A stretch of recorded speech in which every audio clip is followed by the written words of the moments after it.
Hi, this is Ajanta ma'am.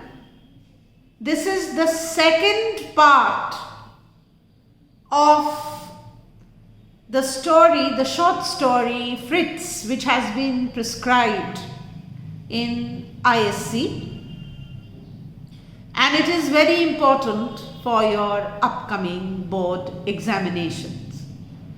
Please check out my videos for an in-depth analysis of your syllabus to get a complete knowledge about the stories and the poems as well as Shakespeare.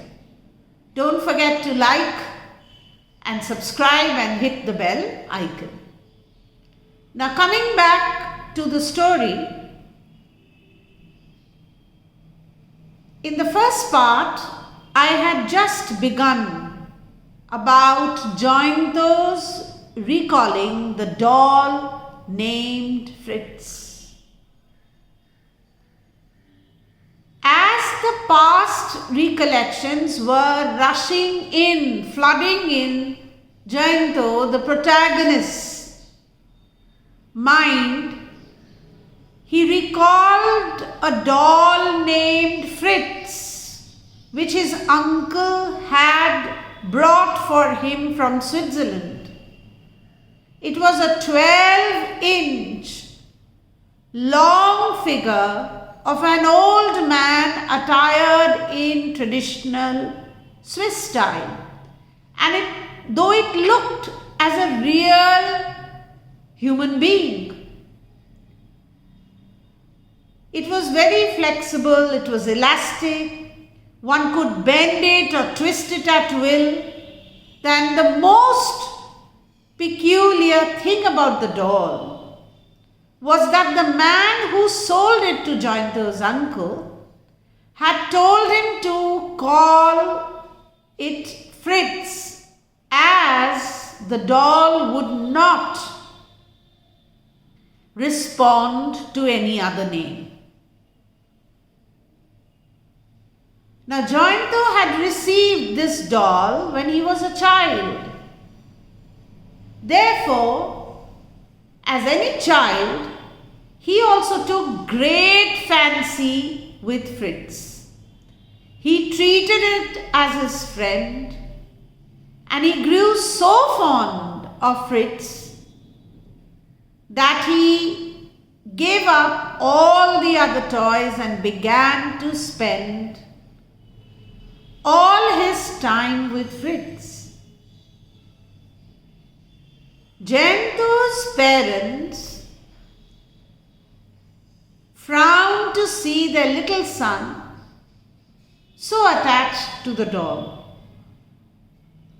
And Shankar, the narrator, took great interest in his friend's rather infatuation with the Swiss doll.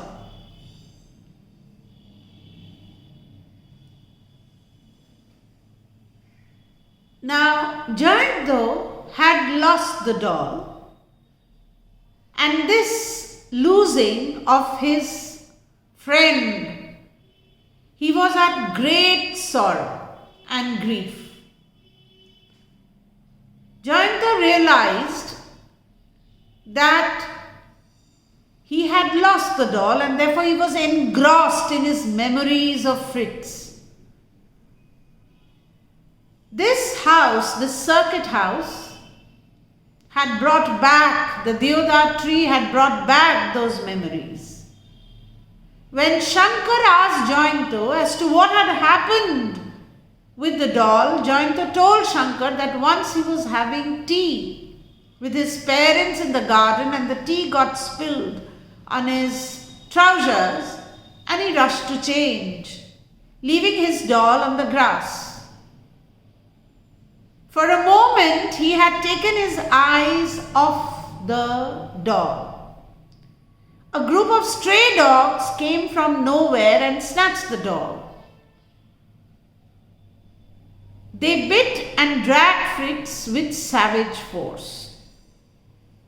Later, he found that Fritz's clothes were torn apart and it was Its face was disfigured and beyond recognition, and Jayanta was profoundly shocked to see such a pitiable state of Fritz.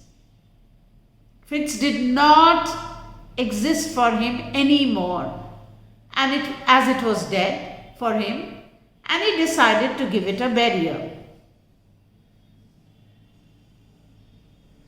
Now, as Jayanto had assumed that Fritz had lost its existence in the world, he decided to bid his friend a final goodbye, and he arranged to have it buried in the compound of the circuit house under a deodar tree.